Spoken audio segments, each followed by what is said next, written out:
Inaprubahan na ng Kamara sa ikatlo at huling pagbasa ang panukalang magpapahaba ng termino ng mga barangay at sangguniang kabataan officials. Mula 3 taon, inaprubahan na po ng Kamara ang House Bill 11287 na gawin itong 6 na taon.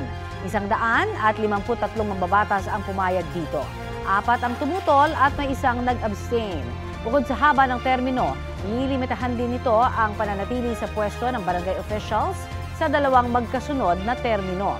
1 termino lamang sa mga miyembro ng SK. May kaparehong panukala ito sa Senado na naaprubahan din ngayong taon. Pero imbis na 6 ay 4 na taon ang panukalang termino. Kailangan itong dumaan sa Bicameral Conference Committee para pag-isahin ang panukala bago i-transmit sa Malacanang para sa pirma ng Pangulo.